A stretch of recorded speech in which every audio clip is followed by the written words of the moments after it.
Este programa é uma produção independente e todo o conteúdo é de responsabilidade de seus idealizadores.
Olá, sejam bem-vindos ao Balacobaco com Walter Pinaia.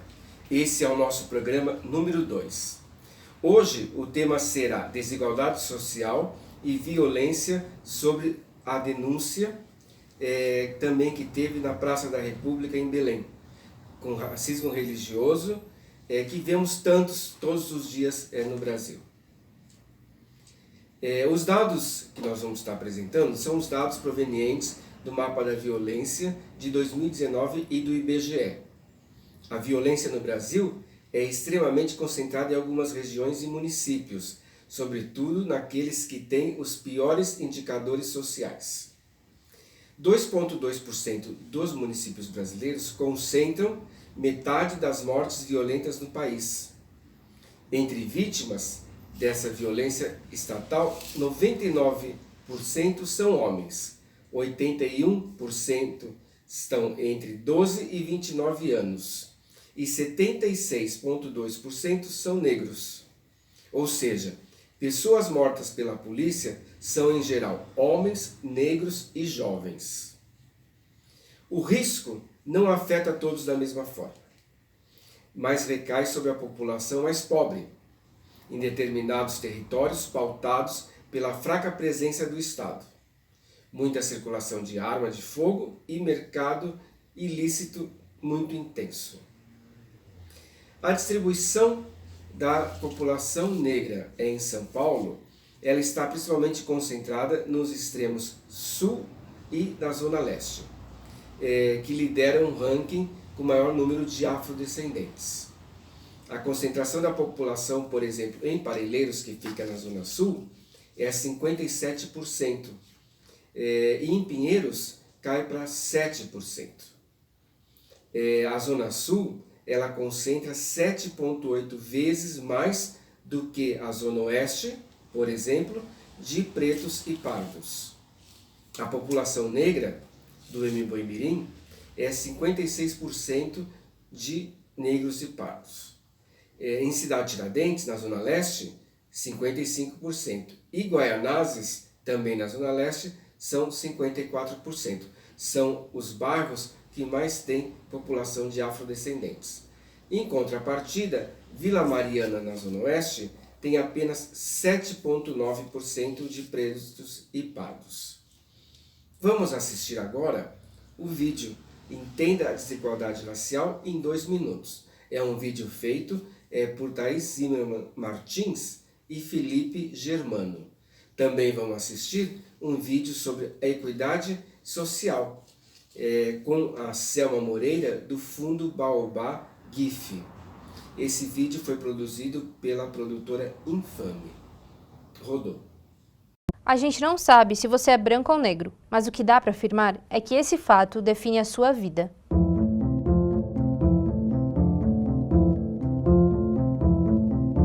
A população negra compõe mais da metade dos brasileiros. Na teoria, significa que os índices deveriam ser divididos proporcionalmente entre negros e brancos. Mas na prática, isso está longe de acontecer. A educação é um bom exemplo disso. A chance de um negro ser analfabeto é 5 vezes maior que um branco. No outro extremo, somente 1 a cada 4 pessoas com ensino superior é negra. O impacto disso só aumenta quando pensamos fora da sala de aula. 70% das pessoas que vivem em situação de extrema pobreza no nosso país são negras. Pessoas com pele mais clara representam 80% dos brasileiros mais ricos. Isso tudo se reflete diretamente na qualidade de vida. Enquanto 70% dos brancos possuem uma máquina de lavar em casa, mais da metade dos domicílios chefiados por uma pessoa negra não tem um eletrodoméstico. O mesmo vale para a internet. Mais de 50% dos negros não possuem nenhum tipo de acesso à rede. Essa proporção também aparece em quesitos ainda mais essenciais para a vida humana. Quase 40% dos negros que vivem em áreas urbanas não possuem esgoto encanado. E 70% das pessoas que dependem do SUS são negras. A cor da sua pele também determina o seu tempo de vida. Em 10 anos, os homicídios de mulheres brancas caíram, enquanto que de negras aumentaram. E a morte não é só feminina. Somando os gêneros, a cada 12 minutos, uma pessoa negra é assassinada no Brasil. Também são os negros que mais morrem em operações policiais e ocupam a maior parte da população carcerária brasileira. Pode ser difícil para a comunidade negra mudar isso por dentro, porque ela quase não é representada nem no judiciário, nem no legislativo, muito menos no executivo. Essa defasagem não é de hoje. Historicamente, o Brasil é ultrapassado em representatividade racial. Ele foi o último país ocidental a abolir a escravidão. O Brasil é um país racista, e quem está dizendo isso não é a gente, é a ONU. E esse problema envolve tanto as esferas políticas que já citamos, como o nosso dia a dia. Precisamos debater o assunto e denunciar os preconceitos. Afinal, nossa vida não pode ser definida por apenas um conjunto de linhas.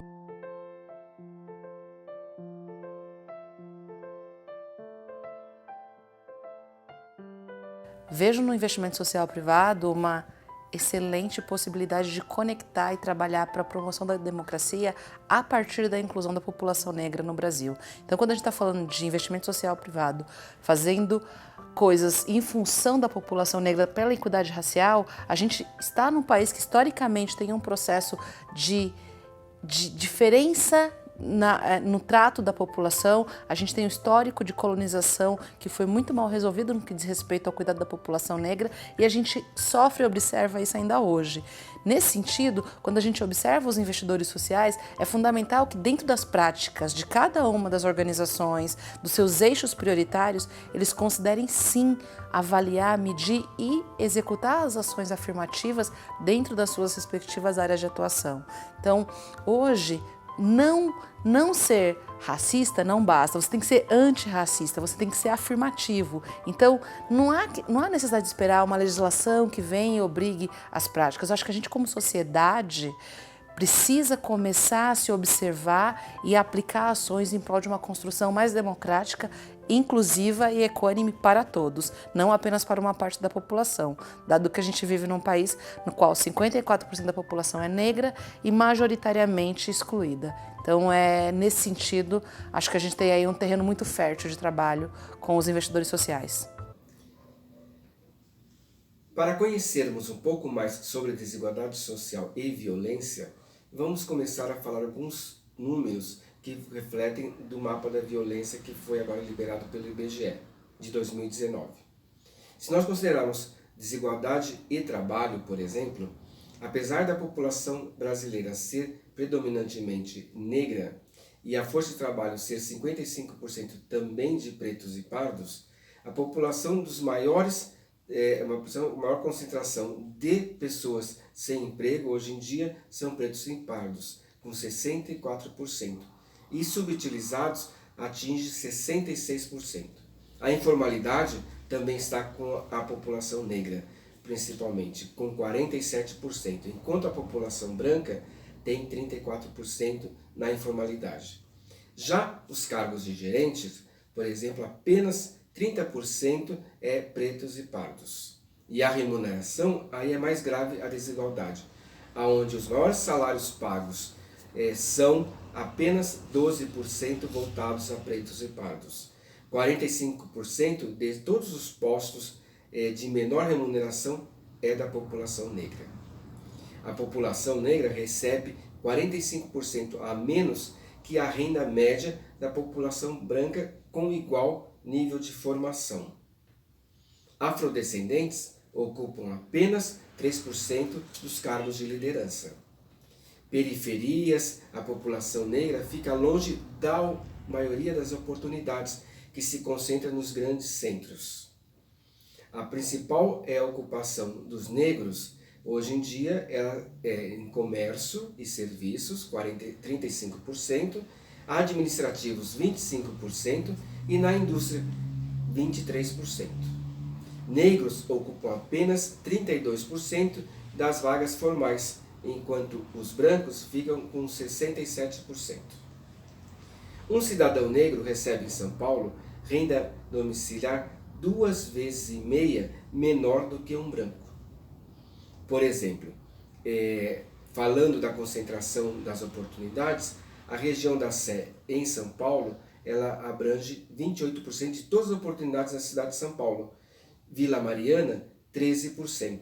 E Pinheiros, 10%. Esses 3 bairros concentram-se 42% de empregos formais em São Paulo. O rendimento, por exemplo, a gente ter uma ideia, domiciliar quanto à cor do chefe de família, nós temos, por exemplo, num censo que teve anterior, um branco, por exemplo, um chefe de cor branca, ele receberia R$ 7.950, enquanto se for preto ou pardo, receberia R$ 2.800 como renda familiar.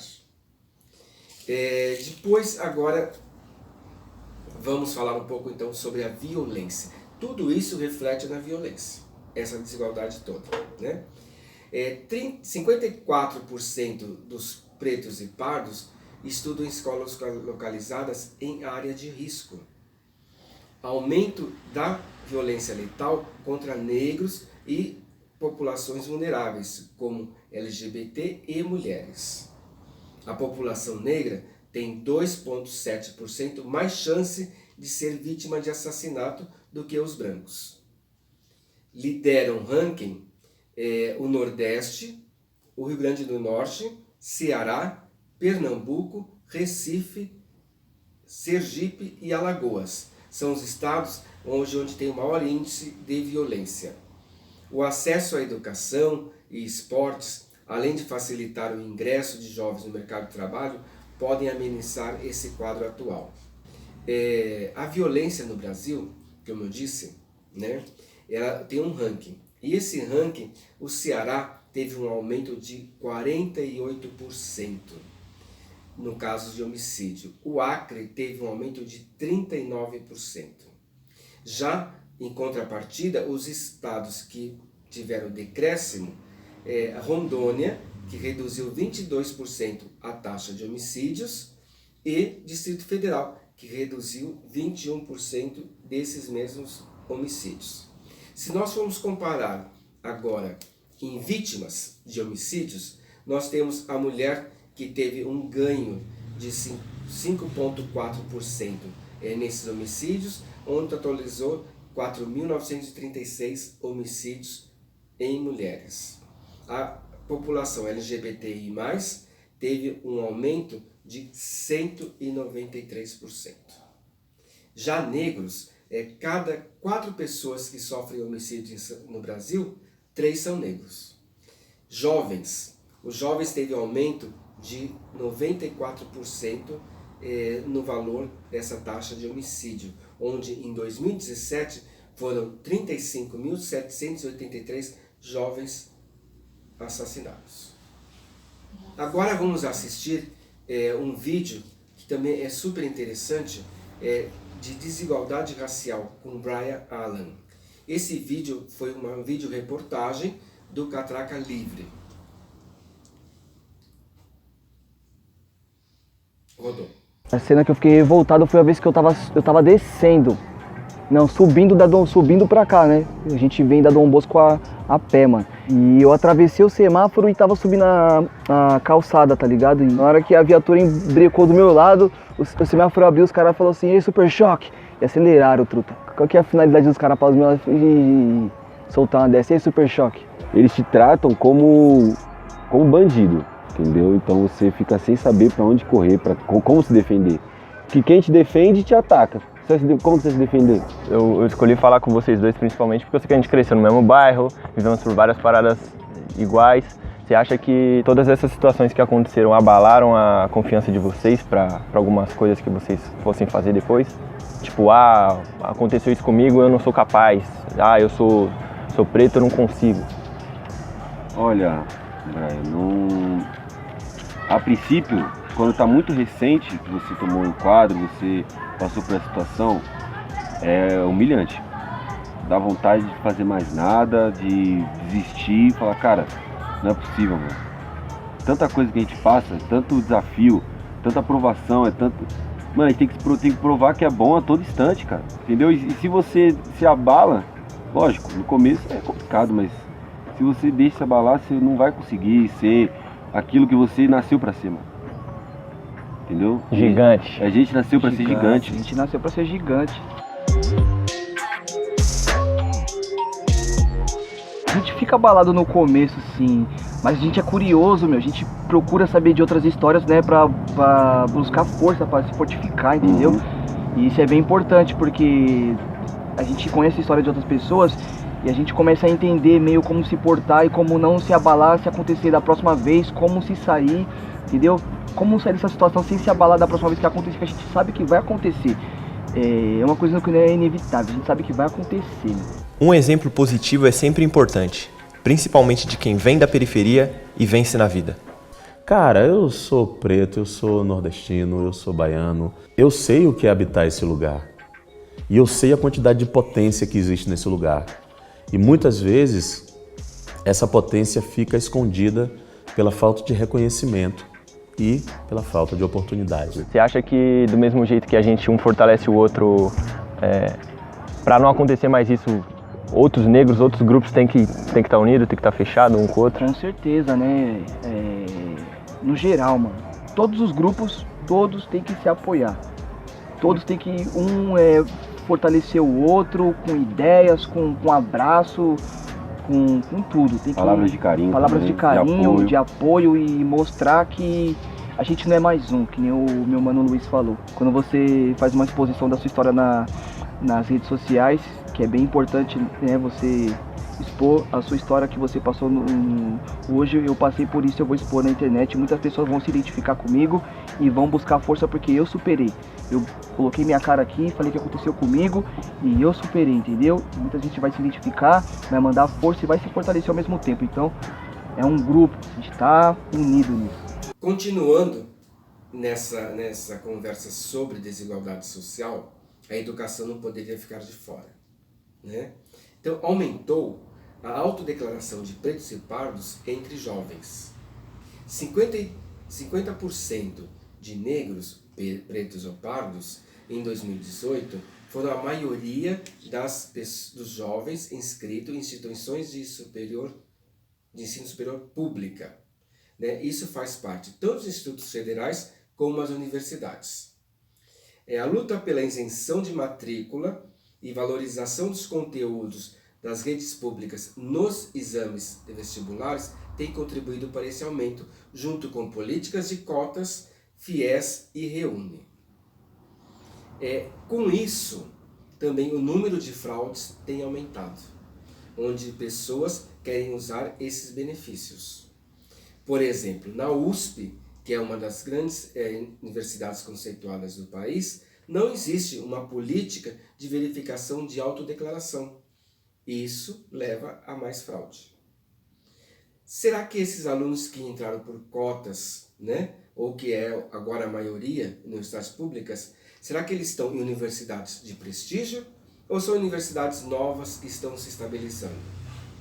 Ou ainda, que cursos são esse público?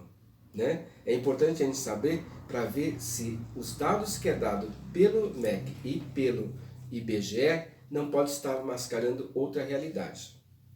Se nós formos comparar com rede privada de universidades e faculdades, nós temos que em 2016 eram 43% de negros, pretos e pardos.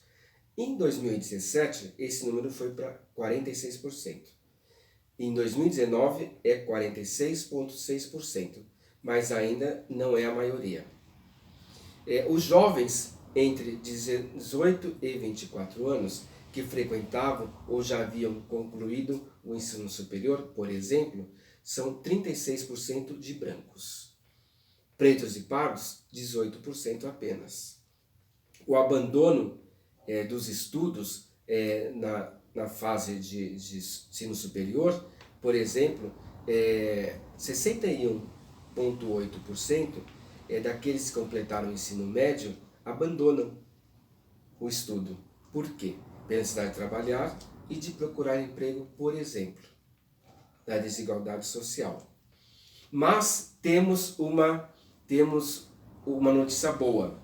Em outubro agora, o Centro Acadêmico 11 de agosto da Faculdade do Largo de São Francisco elegeu a primeira vez na história uma mulher negra como presidenta, a estudante Letícia Chagas, de 19 anos. Outro tema que sempre está relacionado com a parte de desigualdade social e violência, e hoje, principalmente nessa semana que é contra a violência à mulher, né? Nós temos o feminicídio, os dados de feminicídio, que tem aumentado exponencialmente em todo o país. Todos esses dados, eles refletem de você estar ou não fazendo BO, tá passando essa informação para poder essa estatística ser mais próxima à realidade. Quando tem omissão de registro desses casos, eles não podem ser considerados como estatística, né? Então nós temos o quê? Que o homicídio contra as mulheres, por exemplo, cresceu 30% dos números de homicídios considerados entre 2007 e 2017. Um registro do aumento de 6,3% em relação ao ano de 2016. Entre 2007 e 2017, aumentou 21% na taxa nacional, quando a mesma passou de 3,9 para 4,7 mulheres assassinadas em grupos de 100 mil mulheres. Nesse período, houve um crescimento da taxa em 17 estados da federação. Ligue 180, o Disque Denúncia. Em 2017, aumento maior ainda de 5,4% em relação ao ano anterior.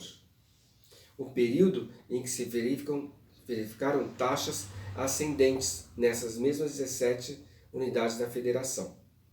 Em 2012, aumentou 1,7% a taxa nacional.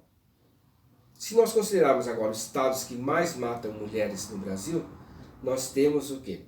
Temos o Rio Grande do Norte, que apresenta um crescimento com variação de 215% aproximadamente entre 2007 e 2017. O Ceará teve um aumento de 177% aproximadamente, enquanto Sergipe teve 108%. No ano de 2017, o estado de Roraima respondeu pela maior taxa, com 10,4% mulheres vítimas de homicídios por grupo de 100 mil mulheres. Índice 2 vezes maior do que a média nacional, que era 4,7. A lista das unidades da federação que houve mais violência letal contra a mulher, porque nós temos que entender o feminicídio e a violência letal. E o estupro, que não está nem nessa estatística, né? Então, o Acre e o Rio Grande do Norte tiveram uma taxa de 8,3% para cada 100 mil mulheres, enquanto o Ceará teve uma taxa de 8,1%, Goiás 7,6%, Pará e Espírito Santo 7,5%, então a violência letal contra as mulheres.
depois de vermos tantos números da desigualdade social e violência no país, vamos falar agora sobre um caso de racismo religioso e abuso de autoridade praticado pela Guarda Municipal e Rotan, em Belém do Pará, durante a Festa da Chiquita, que é um evento tradicional que ocorre antes do Círio Nazaré, em outubro, na Praça da República, em Belém, como eu disse. Nesse evento teve até spray de pimenta e armas em punho. Esse ataque foi sofrido principalmente pelos babalorixás Edson Catendê e o babalorixá Hamilton Gonçalves Saber Barreto. Também a mãe Jus de Oiá e outras autoridades de matriz africana e inúmeras pessoas, jovens artistas, que estavam na Festa da Chiquita, apenas celebrando sua ancestralidade e tradição das religiões afro-brasileiras e de matriz africana. A truculência e o despreparo dos agentes policiais é nítida no vídeo. Vamos assistir esse vídeo para ter uma ideia do que foi ocorrido nesse episódio lá em Belém, na Praça da República. Também vamos ver uma animação, Bom Saber sobre o Racismo Religioso. Rodou.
Mas não são nem 3 horas. Mas não são nem 3 horas. Não são nem 3 horas da manhã.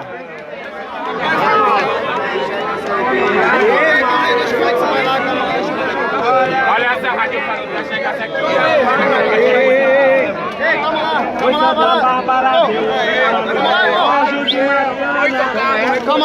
Calma lá. Peraí, ele vai falar. Quero que pare. Mas são nem 3 horas da manhã. Calma lá. Vai estar aí pronto, acabou. Porque se qualquer tipo de namorado, ele não é um instrumento que vocês querem aprender. Não, é intolerância.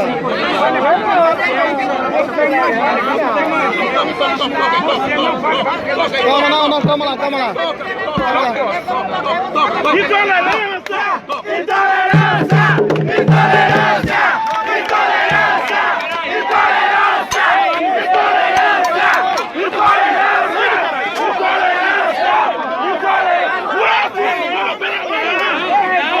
Vocês não podem fazer isso.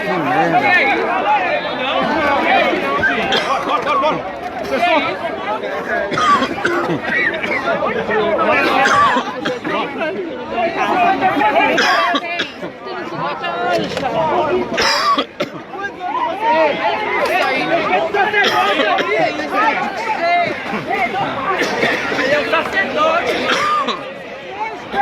Tá batendo no cara. É um advogado. Vem. Não vai levar. Não vai levar.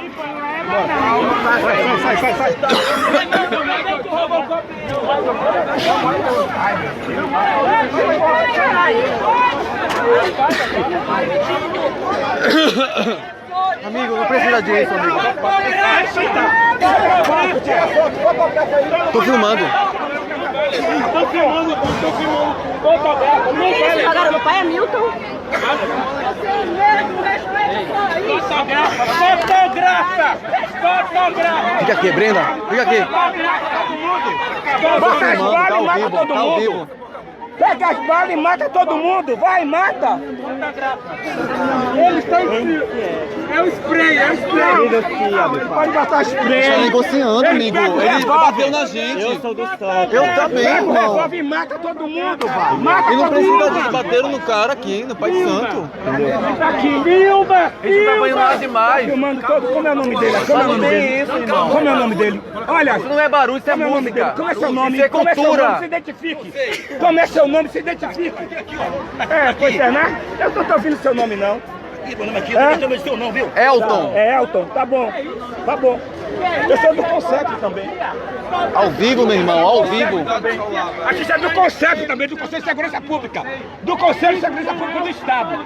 Sou do Concept também. Ninguém é vagabundo aqui não, irmão. Pois é, anota o nome dele. Anota o nome dele. Se identifica. Ora, violência gratuita. Pega o número no colete. Pega o número. Violência gratuita. Pega o número no colete. Meu pai está te largando. Pega o número no colete. Abuso de autoridade.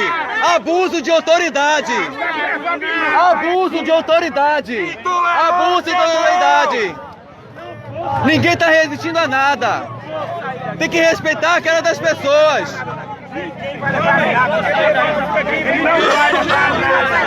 Ele não vai levar porque não é dele. Ele spray na gente, tá doido, filho da puta? Não é dele.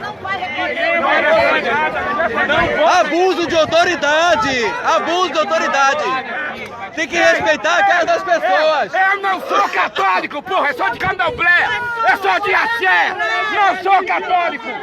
Entendeu? Caralho, jogou pedro na cara. Pega o revólver e atira. Atira e mata. Vai. Desça. Atira e mata, vai. Pega o revólver e atira e mata. Olha, porra.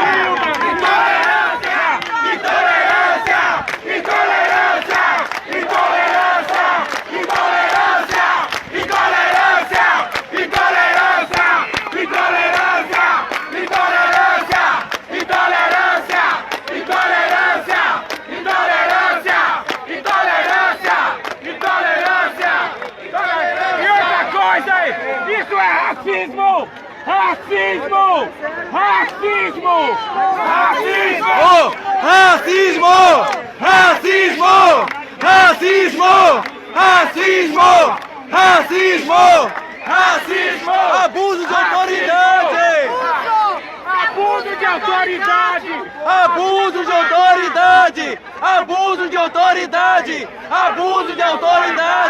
Abuso de autoridade! Abuso de autoridade! Abuso de autoridade! Abuso de autoridade! Abuso de autoridade! Abuso de autoridade! Vai filmar assim!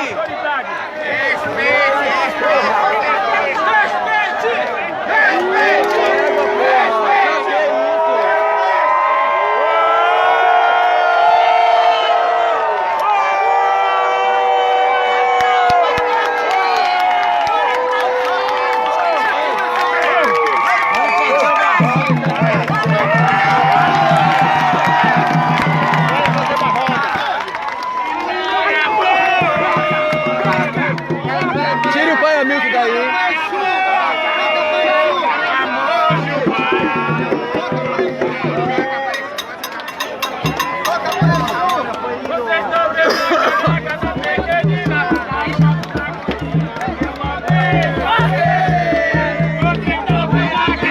Pega ele, pega ele.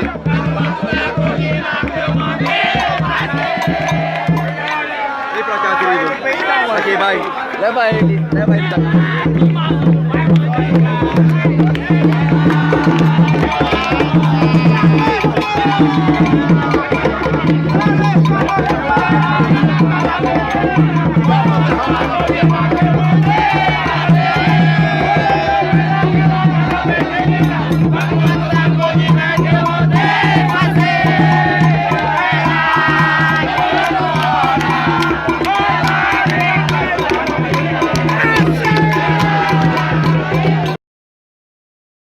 Bom saber sobre racismo religioso. Marina, por que você não está de uniforme hoje? Por causa da minha religião. Religião? Qual é a sua religião? Eu sou do candomblé. Ela é macumbeira? Minha mãe diz que macumba é do mal. Isso não é coisa de... Ei, pessoal, o que está acontecendo?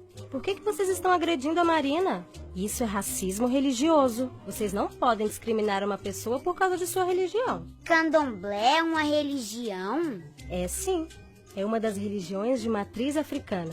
No começo do século XVI, pessoas de várias partes da África foram trazidas à força para o Brasil como escravas. Por meio de crenças e rituais, conseguiram manter com muito esforço parte da cultura.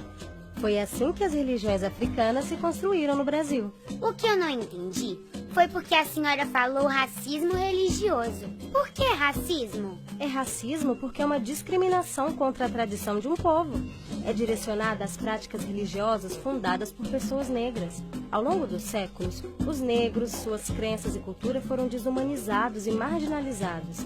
E essa discriminação, infelizmente, ainda existe. Não podemos relacionar as religiões de matrizes africanas a coisas ruins. Quando fazemos isso, estamos cometendo racismo religioso, e isso é crime. As religiões de matrizes africanas respeitam a natureza, as pessoas e a comunidade que está em volta, promovendo sustentabilidade, saúde pública e educação. Toda essa riqueza cultural deve ser respeitada. Eu não sabia. Eu também não. Desculpa, Marina. Marina, a minha avó é da Umbanda. O meu pai é ateu. Eu vou para os cultos na igreja evangélica com a minha mãe. Eu sou budista.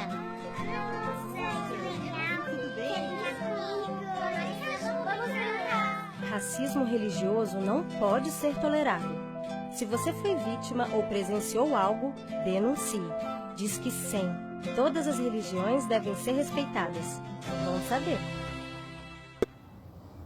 Dias depois desse ocorrido que nós vimos no vídeo anterior, no mesmo mês de outubro, teve uma reunião no Conselho de Segurança Pública, na Secretaria de Segurança Pública do Pará, do Estado. Foram relatados nessa reunião esses e outros ataques ao povo de terreiro.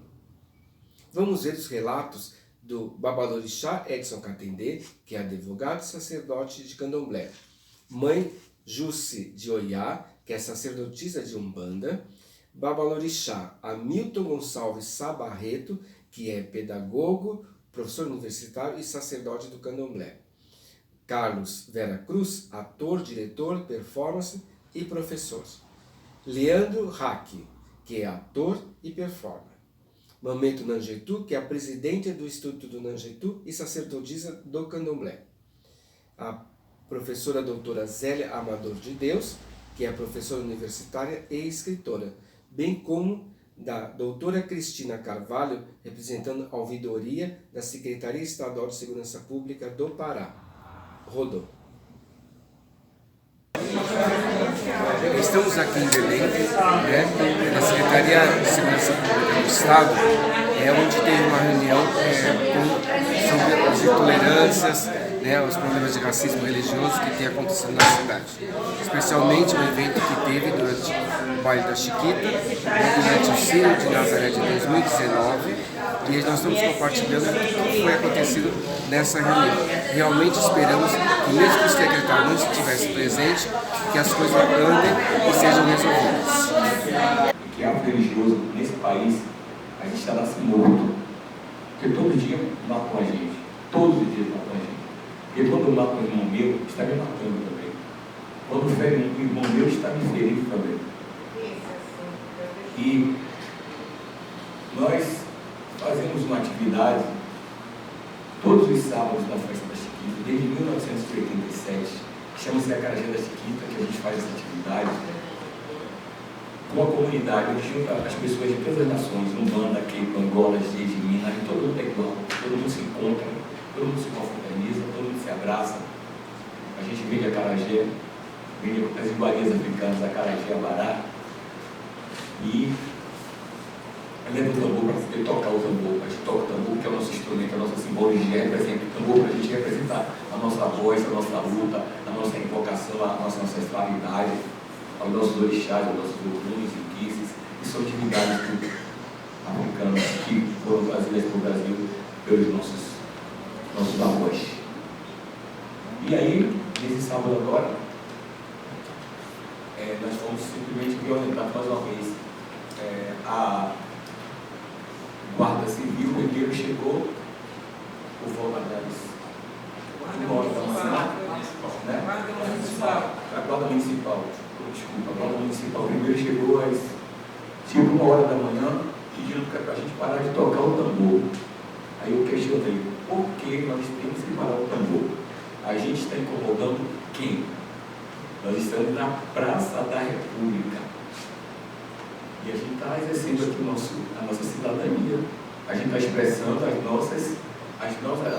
nossas ancestralidades, né? Porque a África trouxe um poder, uma força ancestral imensa, né? Infinita. E a gente está aí falando, vocês têm que parar o tambor, porque ele tem que parar o tambor. Porque nós temos que parar o tambor.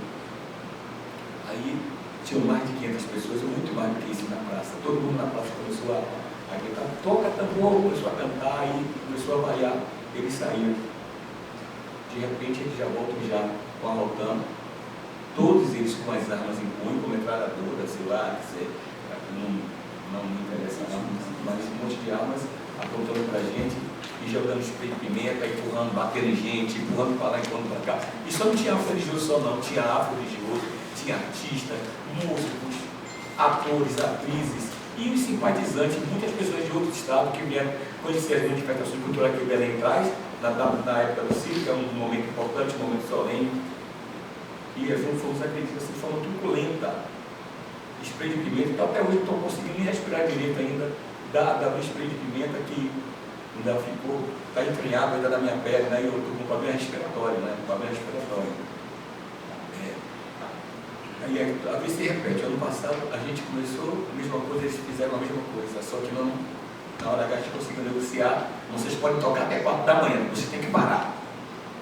Dessa vez, eles agrediram a gente, queriam tomar os tambores da gente, a gente não vai levar nossos tambores. Aí eu falei assim, olha, você pega sua arma, aí você aproveita e mata todo mundo aqui, que é mais uma chacina que Belém vai ter, mais uma chacina que vocês já fizeram, mataram várias pessoas, só simplesmente muitas pessoas, mataram muitas pessoas por exercer a sua cidadania. Porque a gente quer respeito. A gente é igual a você no que tange ao exercício dos direitos, ao exercício da cidadania. A polícia, ela foi feita para resguardar, para proteger, não para fingir, não para matar. Mas eu falo, mais uma vez, me mataram. E mataram outros irmãos também, muitos estão aqui, outros não vieram, mas a grande maioria a gente tem uma repercussão muito grande, que porque a gente filmou tudo documentado. E anotamos o nome de todos, inclusive da Guarda Municipal e da Rotan. Aí chegou uma capitã e ainda disse assim, olha, vocês têm que ficar aqui, isso aqui dá meia hora para vocês ficarem aqui, porque senão a gente vai vir atirando em todo mundo. Vamos atirar em todo mundo. Ela falou em voz bem contundente, bem autoritária. Eu falei, olha, eu só faço parte da OAB, sou da Comissão de Direito da Igualdade e Educação. Não tem nada de OAB aqui, não tem nada a ver, não. Aqui quem manda é a gente. Está tudo anotado. Aí a gente o quê? Conversei com o pessoal da SDDH, o Dr. Marco Polo, que é a Sociedade de Direitos Humanos. Nós juntos fizemos a representação, quando a gente vai aqui assinar e protocolar a representação do Ministério Público Estadual. Mas eu ainda estou com medo. Eu falei até com a Mana Gitana, eu não sei nem se eu quero mais militar.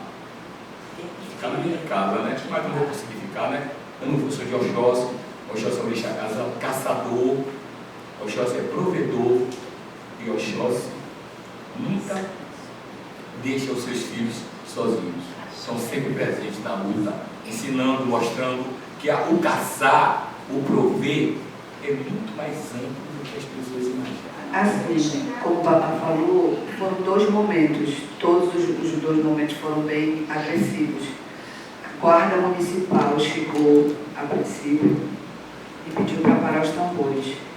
Nós resistimos, dizendo que não íamos parar, e eles queriam levar os tambores, nós dissemos que não.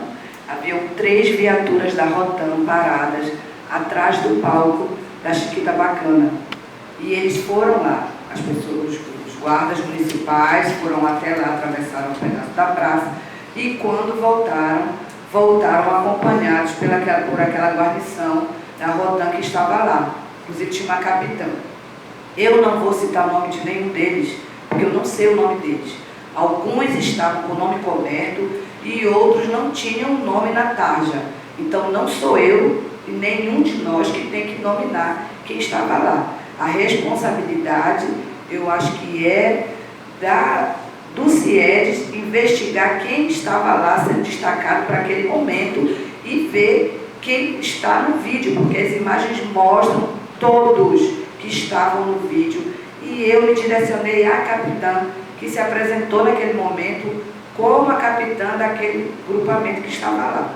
Então, eu conversei com ela, disse que nós éramos do CONSEB, que nós éramos de matriz africana e que nós estávamos ali prestando a nossa homenagem, como o Babá disse, à Nossa Senhora de Nazaré, que é essa forma nossa de expressar o nosso respeito por ela. Mas nós não vamos nominar quem estava ou quem não estava. Mas com certeza absoluta, são 3 vídeos e um dos vídeos mostra a hora que a guarda voltou acompanhada da Rotan. E nós sabemos que a guarda é para proteger patrimônio e a Rotan é de contenção. E o que a capitã me disse naquele momento é que estava tendo assalto, roubo naquela área. Mas não éramos nós que estávamos assaltando. Então não tinha por que ter aquela truculência toda. Se nós não estávamos assaltando e nem sendo assaltados, eu disse a ela que se direcionasse aonde estava acontecendo o fato do assalto, do roubo, e fosse lá resolver. Porque esse é o papel da polícia, é nos proteger. Nós poderíamos ficar lá tocando os nossos tambores, fazendo a nossa homenagem da nossa forma, e o trabalho da polícia ou da guarda seria ir lá, ver igual o que estava acontecendo para cuidar da nossa proteção. Não vir nos agredir daquela forma bruta, esdrúxula, sem nenhum pensamento de que ali eram seres humanos. E quando a ouvidora disse, a ouvidora, Sara, por favor, dê um pouco de atenção, porque as pessoas também ficam muito no celular e aí esquecem da vida real. Esse é o meu jeito, tá? Quando a senhora diz que eles acordam automático e vão para a rua automático, eu digo para os policiais, assim como eu disse, e eu já falei aqui nessa sala, inclusive, os policiais que nos abordam, tanto nós negros, afro-religiosos, LGBTIs, qualquer um de nós que somos dito a minoria, a arma deles é apontada. Estão aí as chacinas para demonstrar.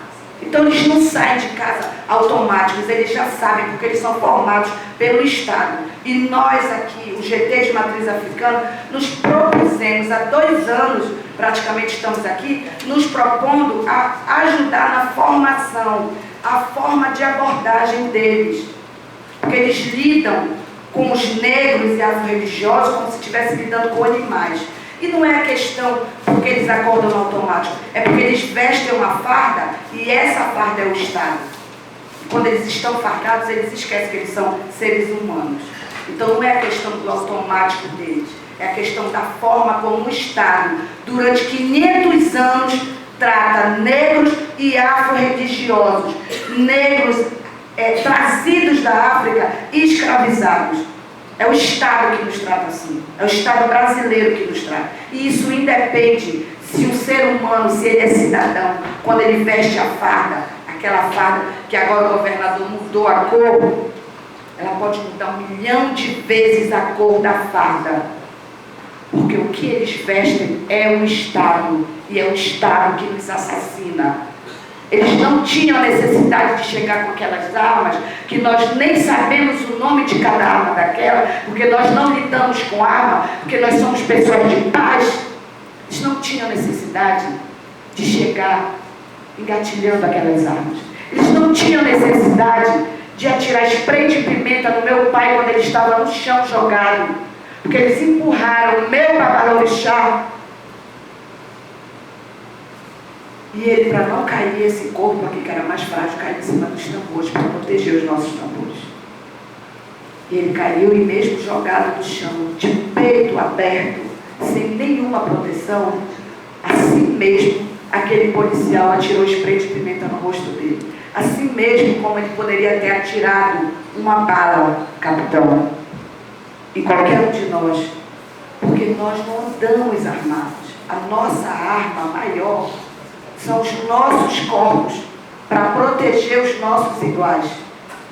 Isso é a arma maior que nós temos, é nos fazer de arma para proteger os nossos iguais. Então que isso fique entendido, ouvidora, que os policiais precisam ser formados, mas eles precisam ser formados por pessoas como nós, que estamos na rua, que somos vulneráveis.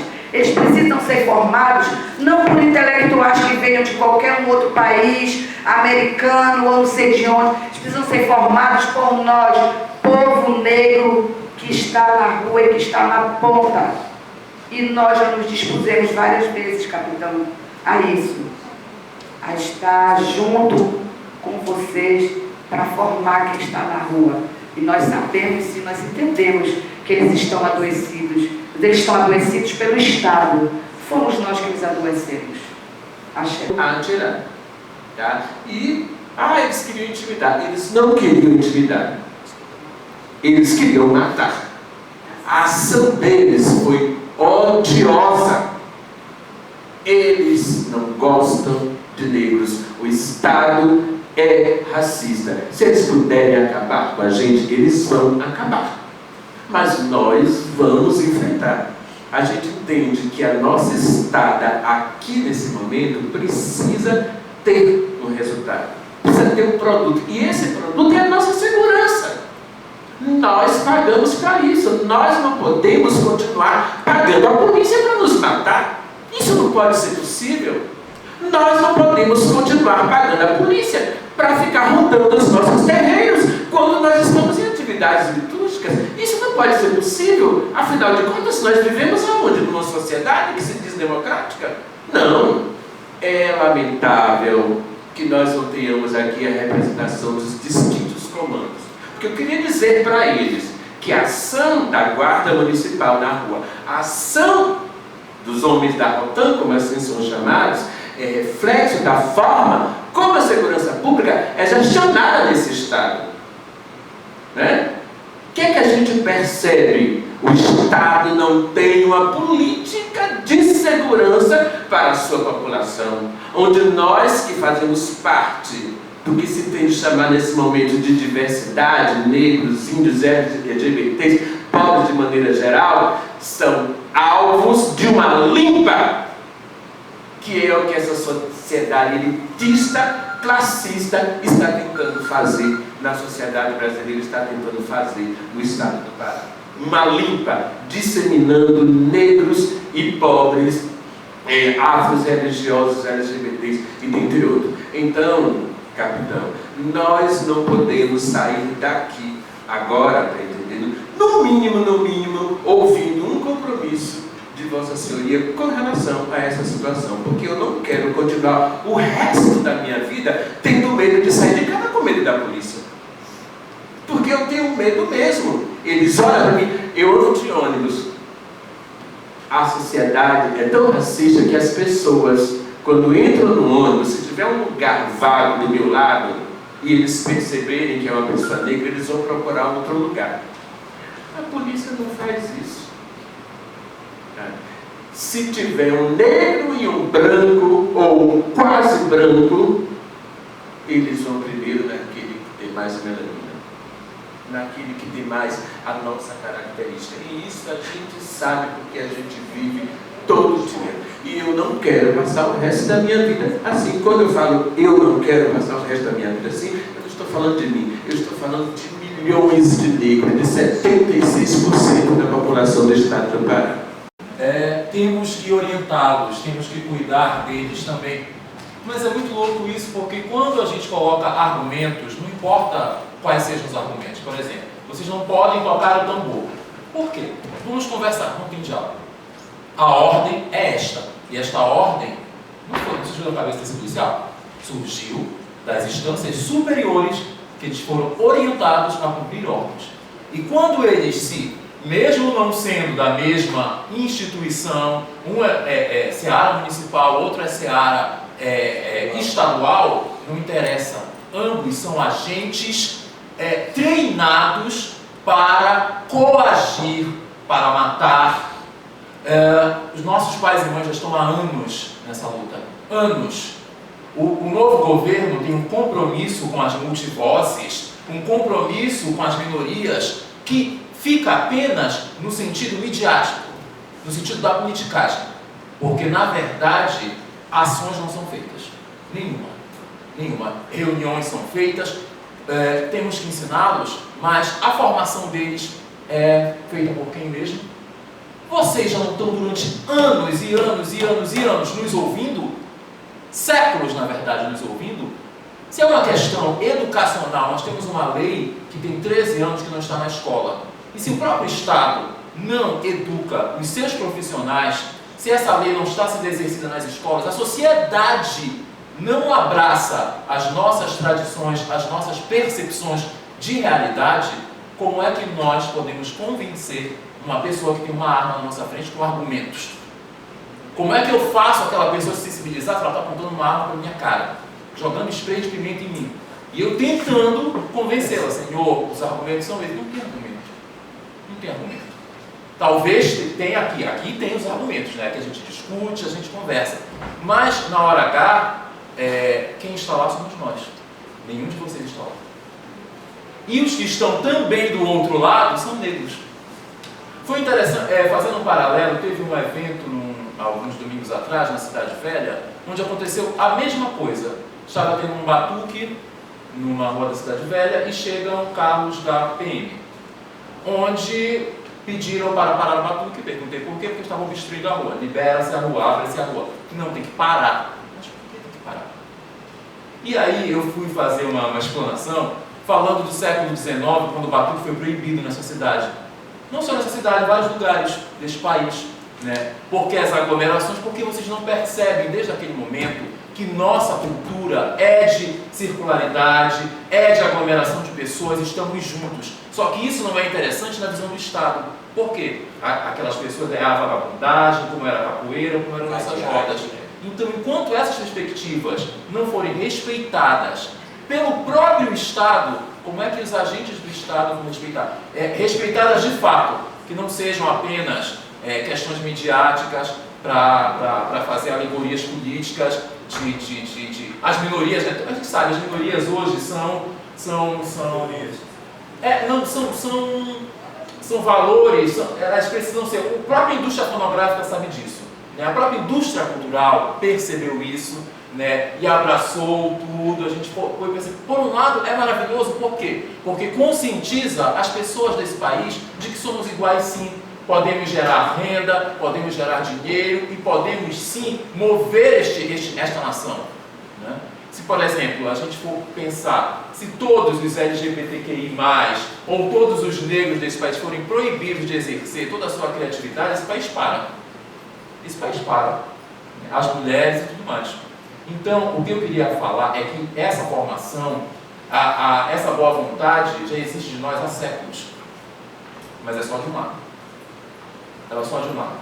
Não adianta cobrar que nós temos que nos sensibilizar com eles, se vocês próprios não se sensibilizam de fato conosco. Tá certo? Então, pensar que esse agente, ele já vai para a rua para cercear sim. Ele já sai com essa ordem. E essa ordem não é dada no dia, essa ordem é dada na formação, nos centros de formação de oficiais. Está lá. E como a própria Jússi falou, se não tem que ser outras pessoas. Eu não sei a formação das pessoas que estão lá, mas enquanto não tiver uma curadoria das pessoas, dos povos tradicionais, eu não estou falando de questões acadêmicas não, porque você falou ainda agora ali, ai que maravilha os referenciais, nossos referenciais eles são orais, nossa perspectiva é outra, nosso referencial ele é ancestral, ele tem mais de 5.000 anos, ele não está em livros publicados, ele vem desses livros vivos. Eu não queria fazer oficina nenhuma com quem me violenta.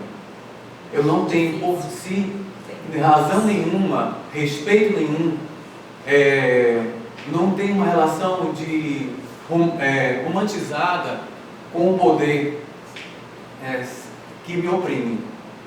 Então, eu acho que, como o Carlos já tinha colocado, o Estado ele já deveria dar esse suporte. Existem psicólogos que estão a dispor do Estado. Agora, se o Estado não acompanha de fato, não encara de fato esses policiais que sim estão adoecidos, sim, que a maioria dos policiais são negros, sim, são pobres, vivem na periferia.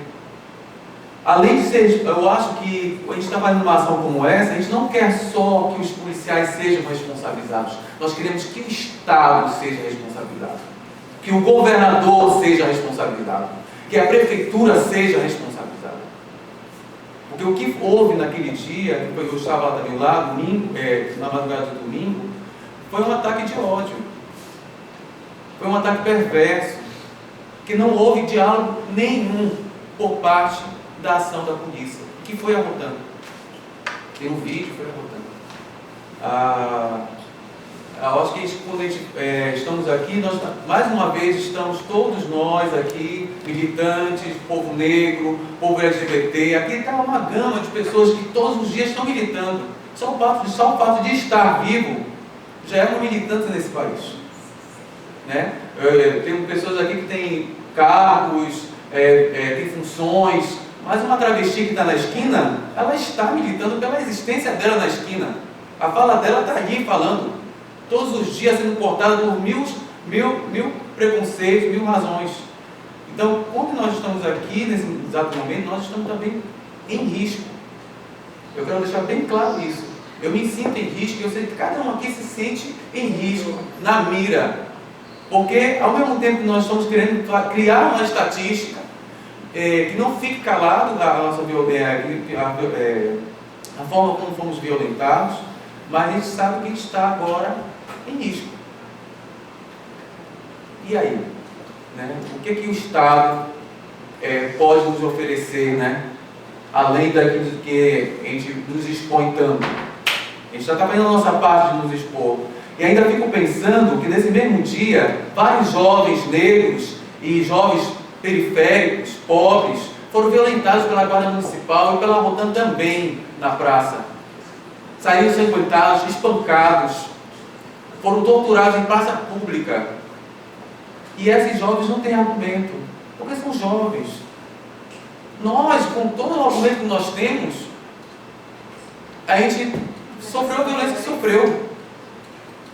Até quando?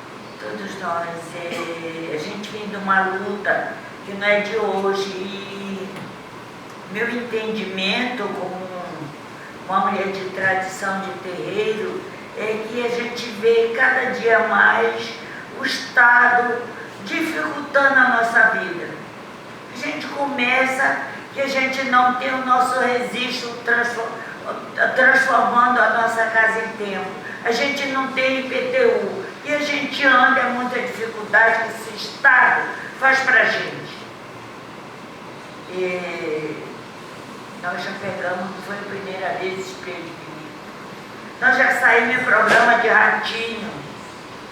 Nós fomos caluniados que a minha irmã, que é evangélica, não acreditou que eu tinha ido num cemitério pegar uma cabeça de defunto e fazer um despacho. Tudo nós já passamos. Então eu acho que é hora. Eu gostaria muito que o secretário, o senhor me desculpe, o senhor é uma autoridade, mas eu também sou, e meus irmãos também sou, porque eu tenho muitos anos iniciada e participo de diversos conselhos, nós somos autoridades também. Eu gostaria muito que o secretário nos ouvisse, porque a gente está contando as nossas mágoas, eu não sei qual vai ser a sua providência, porque eu e a mãe Nalva estivemos aqui, fomos convidados para a posse da Major. E aqui dentro nós sofremos racismo religioso pela uma evangélica.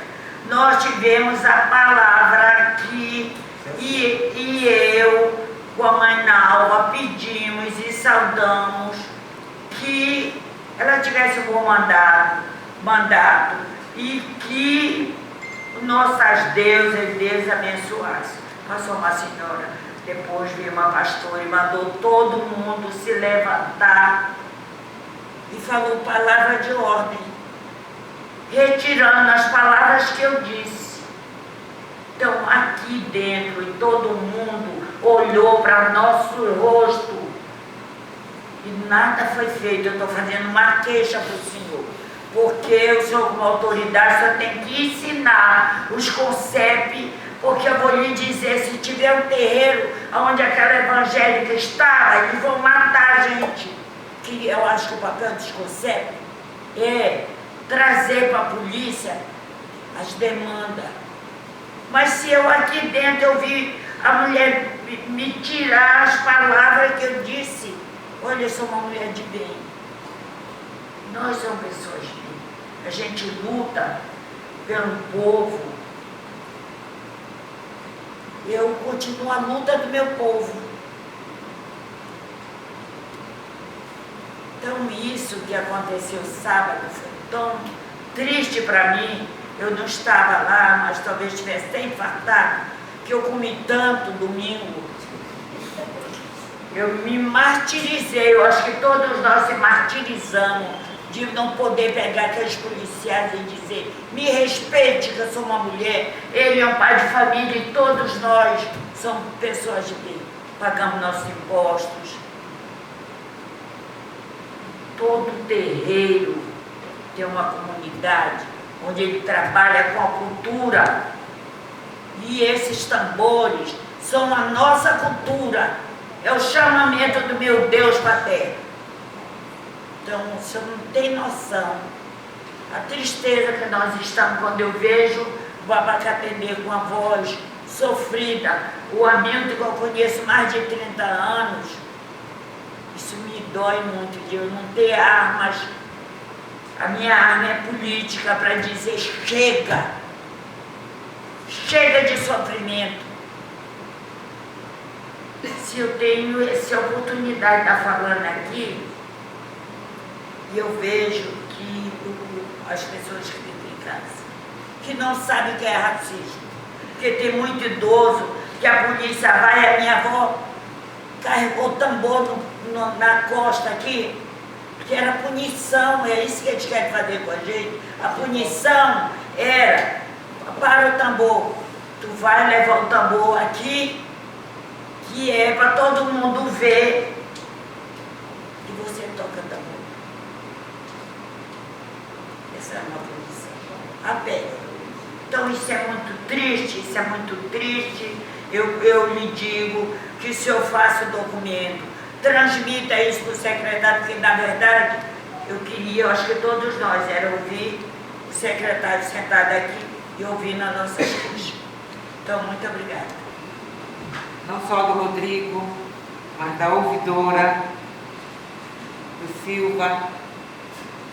Estou pedindo a compreensão.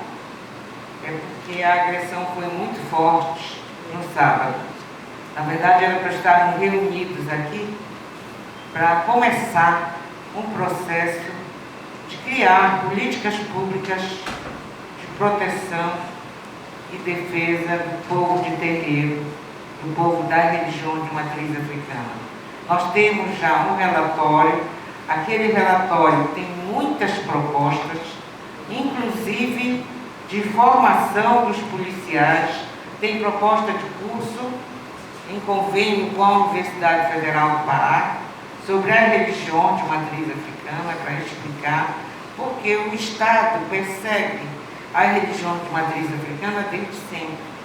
Deixou de perseguir num determinado momento, depois de muita luta, mas o racismo faz com que as pessoas tenham sempre na cabeça que pode fazer tudo com o povo negro. O povo negro pode ser desrespeitado o tempo todo, não é merecedor de respeito. Então, na verdade, o que vocês estão falando é mais uma demonstração do racismo estrutural que está na sociedade e que no inconsciente coletivo desta sociedade, o racismo diz que negro não é merecedor de respeito, portanto, e que aqueles tambores são bagunça, são diversão e, portanto, têm que ser proibidos. Então, eu peço a compreensão, tá? Eu espero que na próxima reunião a gente mergulhe já no trabalho, a partir do relatório que a gente tem, mas essa é impossível. Essa é uma reunião de... Estar no solo brasileiro, ele é um cidadão. E nada justifica a violência, nada justifica qualquer tipo de intimidação, não é? Ainda mais numa situação dessa, onde vocês estavam exercendo a liberdade religiosa de vocês, que é constitucionalmente prevista e determinada. Então vocês não devem nada a ninguém. Realmente, nesse ponto, a gente mesmo sendo já a gente concorda plenamente. É o Estado que deve a vocês o cumprimento e o respeito à liberdade religiosa de vocês. Então vocês contem com a ouvidoria e aí daqui a pouco a gente já vê quem é que pode estar representando, né, os grupos de vocês, para a gente poder já tomar pé e fazer todas as devidas. Inclusive contarei, né, por isso que eu estava, inclusive, que ela ficou ali aborrecida que eu estava no celular, eu já estava exatamente, enquanto eu estava aqui, eu não estava no celular, olha, que você também agora está, né? Olha só. Pois é, pessoal, agora é você, olha, que a gente vai para outro mundo, né? Eu estou mandando para ele, sim, só para justificar que estou lhe mandando o link do grupo, assim como eu quero o seu número, tá? Tá ótimo, tá ótimo. Olha só, pessoal, é rapidinho. Pois é, então eu estava falando aqui, no caso, o nosso ouvidor-geral do Estado, né? E que é uma pessoa que também pode estar nos auxiliando nesse sentido, com certeza, porque ele tem muito interesse com esse tema. Ele aprecia muito esse tema, e você depois, que é o Arthur. O Arthur, né? Exatamente. Exato. Então, Então eu já estava repassando para ele, para ver de que forma ele também pode somar conosco nessa cobrança e nos encaminhamentos. Tá certo? Tá ótimo. Obrigada. Outro tema que deve ser abordado, eu fui ex-conselheiro nacional de cultura pelo Conselho Nacional de Políticas Culturais, do antigo Ministério da Cultura. E algumas coisas nós temos que estar informando. Por exemplo, algumas declarações feitas pelo novo presidente da Fundação Cultural Palmares, Sérgio Nascimento de Camargo. Abre aspas. No Brasil existe um racismo Nutella e não um racismo real como nos Estados Unidos. Também disse, abre aspas, que Zumbi dos Palmares é um falso herói dos negros e que a negrada daqui reclama porque é imbecil e desinformada pela esquerda. Os absurdos falados por esse novo presidente da Palmares não termina aí. Ele defende o fim do feriado de consciência negra e do movimento negro. Também disse ser favorável de que alguns pretos, abre aspas, sejam levados à força para a África. E cita Lázaro Ramos e Thaisa Araújo, quem ele chama de rainha do vitimismo, para que sejam levados para o Congo e que fiquem lá, disse ele. O sambista Martinho da Vila também foi outro alvo, onde ele é outro que deveria ser mandado para o Congo, entre aspas, e por ser um, entre aspas, vagabundo. A cantora Preta Gil e Camila Pitanga também não escaparam. Foram chamadas por ele de latras racistas, entre aspas, para faturar politicamente e fazer discursos vitimistas. Disse que a atuação dele, ou melhor, a atuação dele frente à Fundação Palmares será norteada pelos valores e princípios que elegeram e conduzem o governo Bolsonaro. Agora eu pergunto, nós que somos da cultura, nós que somos agentes culturais, nós vimos desmantelamento do Ministério da Cultura e da pasta e de todos os conselhos. O que vamos fazer? Qualquer forma de racismo é crime. Não queremos tolerância, exigimos e queremos respeito. Sempre estarei de olho nessa e em outras denúncias. Compartilhe, inscreva-se em nosso canal no YouTube, dê likes. Acompanhe nós pelas redes sociais do YouTube, Facebook e Instagram. Até o próximo Balacobaco com Walter Pinaia. Boa semana, um forte abraço e muito axé.